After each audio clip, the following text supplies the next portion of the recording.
Can the religious actually demonstrate their claims about objective moral truths?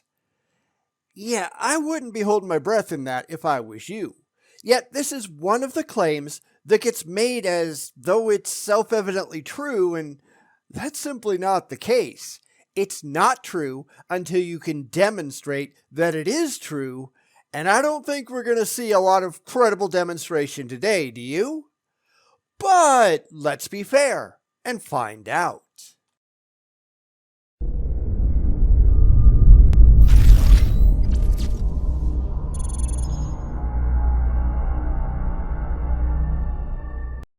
This is a very old William Lane Craig video, over a decade old in fact, so he's going to look a whole lot younger than he normally does, but let's be honest, he wasn't any smarter back in the day, so you'll recognize all the same stupidity as we go on.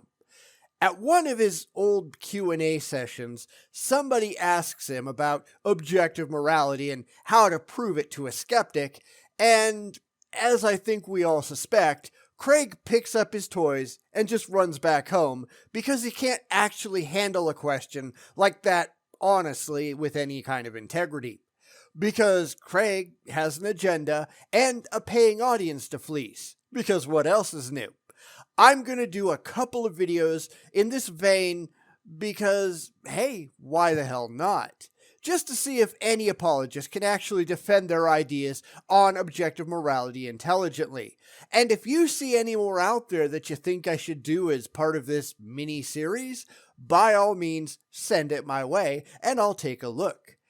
I don't think it's actually going to happen for any of these apologists, but, place your predictions in the comments to see if you think they'll succeed.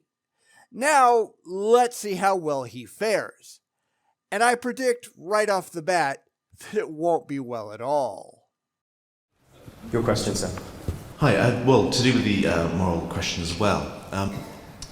Premise 2, objective moral values and duties do exist. How do you justify that in a sense? I mean, I do believe objective moral values exist, but it doesn't seem to me necessarily true. It seems to me equally likely, if I were an atheist, that nihilism is true. In other words, there are no objective moral values. Yeah. Everything is just simply socially determined or whatever. Yes. As to objective moral values do exist. So how would you convince an atheist that actually no, they really do exist, as opposed to nihilism being true, apart from simply saying, well, that's very unpleasant? Now, I always like to answer these questions from the audience before I let the apologists get to work. That way, there's a basis for comparing and contrasting the answers.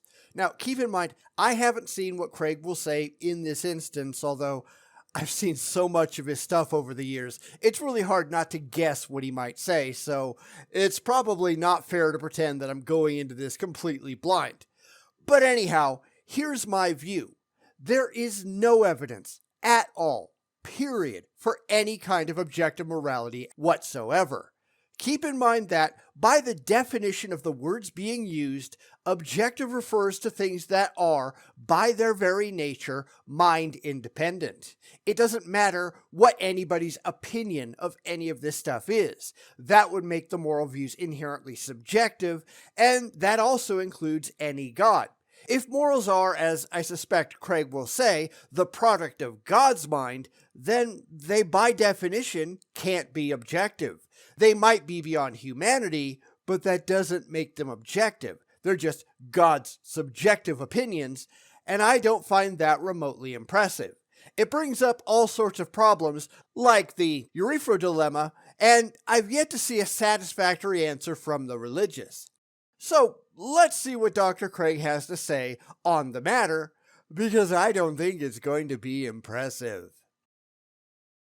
I think that the second premise is necessarily true, but let's distinguish necessity from certainty. Now, to be clear, he's talking about his moral argument from God, something that we've certainly covered before, but we're going to do it again. In short, it exists as follows. Premise 1. If God does not exist, objective moral values do not exist. Premise 2. Objective moral values do exist. Conclusion, therefore God exists. And the problem is that absolutely none of this is at all demonstrable. It's all just assertion. I can imagine plenty of situations where the first premise is simply false, including the introduction of other deities beyond the Christian one. Also, he has no means whatsoever to demonstrate the second, which is the point of this video. But he immediately asserts that it just has to be true, mostly based on his own feelings, and I don't give a crap about his feelings, and that's why he has to do a whole lot better than that. I just don't think that he can. But let's give him the benefit of the doubt and see what he can do. That is very important to do. Certainty is a property of persons. Necessity is a property of propositions. And some propositions can be necessary even though they're very uncertain. For example, some complicated mathematical equation will be necessarily true, if true, but we may be very uncertain about it. Yet that is not at all how reality works. A mathematical equation works if and only if it follows the rules set forth in mathematics. It may not have any application in reality whatsoever, but according to the rules that it follows, it is correct because we made up those rules. Yet that's not what Craig is talking about here. He's not saying that objective morals are true as concepts based on whatever rules he's come up with in his own head. He's saying that they actually exist in objective reality, such that they are applicable to humanity in some hopefully demonstrable way. This is just Craig moving the goalposts and hoping that nobody notices. Your certainty doesn't mean anything until you can back it up. It's the evidence that matters, and he doesn't have any of that, does he? This is just apologetic fast talk. Because if you're really honest about it, it's all that William Lane Craig has. So the necessity of the second premise and the truth of the second premise doesn't require certainty. What reason would we have to believe that objective moral values and duties exist? Well, basically, it would be our moral experience. Except, I bet he's not going to expand on that in any reasonable way. Remember, he's talking to a specific audience that likely has a common experience living within a specific area, within the same culture and the same society. They likely have an experience that closely mirrors whatever he's about to say. But that doesn't mean that all people have the same experiences. It doesn't mean that all people live in the same culture and the same society and have the same expectations. But Craig isn't being honest here because he isn't really interested in the truth. Remember back to the question. This is about what ought to convince a skeptic, not the almost entirely religious audience sitting out in front. A skeptic is going to say what I'm saying, and Craig has no response to that whatsoever, because all he's doing here, he's just preaching to the choir. Just as we believe in the world of sense objects around us, physical objects, because we have a sense of them through our senses, so we can believe in the objective reality of moral values and duties on the basis of our moral experience. Yeah, that's not how that works. Remember, we are talking about objective morality, things that exist by necessity entirely beyond the human mind and human reason, and in fact, beyond God's mind and God's reason if there were any God to begin with. Even if we didn't exist at all, it would still be there, and the same goes if, theoretically, God didn't exist. That morality would still exist regardless of any mind at all, anywhere. Yet here he is, just filtering this all through his unevidenced claims because he knows that his paying audience is just going to lap it up uncritically. He's already gone completely off the rails, and now answering another question entirely because I'm sure even back then he knew that he had nothing of substance to offer. And that hasn't changed over the years, has it? And any argument you run to be skeptical about our moral experience, I can run a parallel argument about why you should be skeptical about our experience of the physical world of objects around us. Maybe you're a brain in a vat of chemicals being stimulated by a scientist to think you're here in this lecture hall, listening to this lecture. Maybe you're a body lying in the matrix and you're inhabiting a virtual reality. Sure, maybe. But I'm going to ask the same question of that I am with Craig's claims. What evidence can you present that any of those offered possibilities are actually true? They could be, I suppose, but I'd need some actual evidence, actual corroboration to support them more than just your say-so. And you notice that he's just deflecting here. He isn't offering any actual corroboratory evidence for his claim. He's just saying, "Hey, look over there," while he quietly changes the subject. You'd think that for somebody who's a supposedly trained philosopher, he'd actually know a logical fallacy when he sees one. But no, he uses them constantly, just as all other religious apologists do. They don't have a point if they can't dazzle their audience with bullcrap. And that's why he'd never try this with an actual skeptic who had the ability to say, hey, wait a minute. Because that would just make Craig look like the complete dumbass that he is. In the absence of some reason to defeat your experiences, you're justified in believing in what those experiences teach you. And similarly, in the absence of a good defeater of our moral experience, I think we're justified in believing what that experience tells us. In other words, he's saying that he's right until you can prove him wrong. And that's not how logic works. You have to prove yourself right first before you can assert that you are.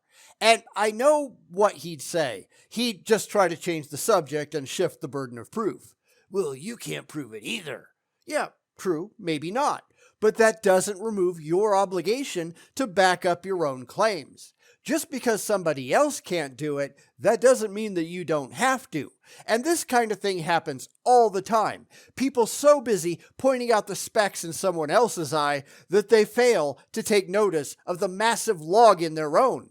Although I'm reasonably sure that Craig knows that he's guilty, which is why he's doing it in the first place. He doesn't want to get called out on it. And that's kind of pathetic, huh? Louise Anthony is an atheist philosopher who put it so well, I think. This is how she put it. Any argument for moral skepticism is going to be based upon premises which are less obvious than the reality of objective moral values themselves. Obvious to you doesn't mean true. Quantum mechanics aren't obvious, but they are true. This is really the argument from common sense, yet another logical fallacy on Craig's plate. It doesn't matter what seems obvious. It only matters what you can demonstrate is actually so. And Craig can't do it, and he's standing up there waving his arms around, hoping that nobody notices what a terrible job he's actually doing. Granted, he's talking to a whole crowd of people whose religious beliefs are based on their fifis, not facts. They don't care either. So long as Craig gets to the conclusion that they're all emotionally invested in, they won't bat an eye for a second. This is why he doesn't actually talk to us in any reasonable, rational, back and forth way. He'd never survive. It is ever so easy to point out all of the places that he goes so very wrong, but when your audience is as ignorant as Craig's is, what difference does that make? They won't ever notice a thing. And therefore, you would never be justified in accepting moral skepticism. I like that, and I think that's correct. But of course, what you like doesn't actually mean anything, does it? You notice he never even addressed the actual question at hand, right? All he did was make empty claims that a bunch of idiot religious bobbleheads in the audience would just gobble up and go, Because Craig is just a con man. He's always been a con man.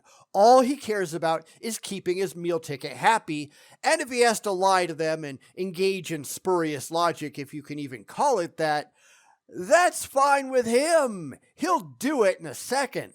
None of this would survive an instant against any actual skeptic who actually got to talk to him and say, dude, you're full of it. But that's not who he's cultivated in his audience, is it?